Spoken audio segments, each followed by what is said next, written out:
Peut-on faire hériter un animal?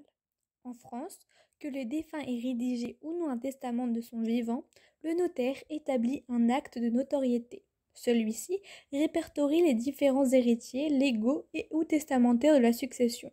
Il peut faire appel à un généalogiste pour l'aider dans cette tâche.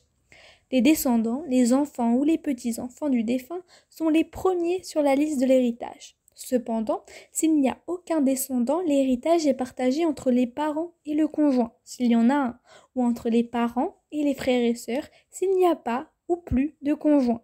Si au moment du décès, il ne reste ni descendants ni parents, c'est le conjoint qui recueille l'ensemble de l'héritage. Sans héritier jusqu'au 6e degré, c'est l'État qui réunit et gère la succession. Aux États-Unis, aucune loi n'oblige une personne à léguer sa fortune à ses enfants à partir du moment où ils sont âgés de plus de 18 ans. Il est totalement libre de choisir son héritier. Le rédacteur du testament peut très bien tout léguer à son voisin, à son meilleur ami ou à des fondations. En clair, il fait ce qu'il souhaite de son argent.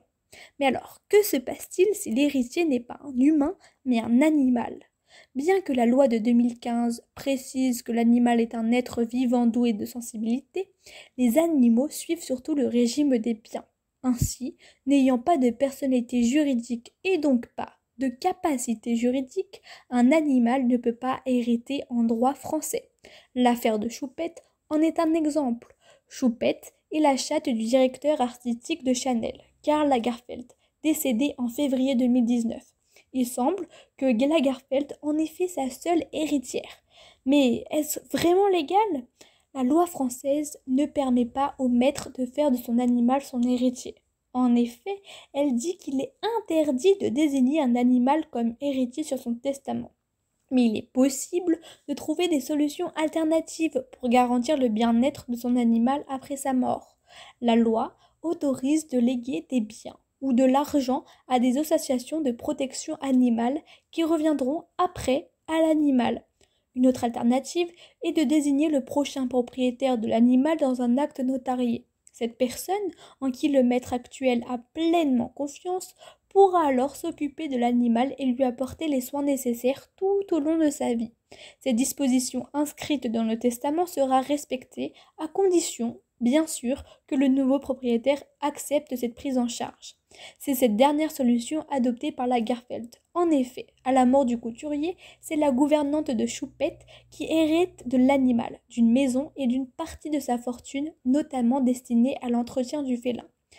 Mais si léguer sa fortune à son animal n'est pas autorisé en France, la pratique est courante aux États-Unis depuis une dizaine d'années. 45 États autorisent la rédaction d'un acte légal permettant au maître, après son décès, de choisir ce que deviendra son compagnon. Pour cela, il établit un contrat qui précise non seulement qui sera responsable de l'animal, mais aussi comment sera financée sa garde. Les Américains n'hésitent pas à faire de leurs animaux de compagnie des millionnaires en leur léguant une partie ou la totalité de leur héritage. C'est le cas de Trouble, un chien maltais blanc qui appartenait à Leona Hemsley, une femme d'affaires américaine à la tête d'une grande fortune. Au décès de sa maîtresse, en 2007, le seul héritier est Trouble, à qui Leona lègue 12 millions de dollars. La famille Hemsley, mécontente de la situation, se lance alors dans une bataille juridique. Finalement, le juge déclare que Leona Hemsley n'était pas pleinement consciente lorsqu'elle avait écrit son testament. L'héritage du chien est alors réduit à 2 millions de dollars, mais cela a permis à l'animal de vivre dans le luxe jusqu'à la fin de ses jours.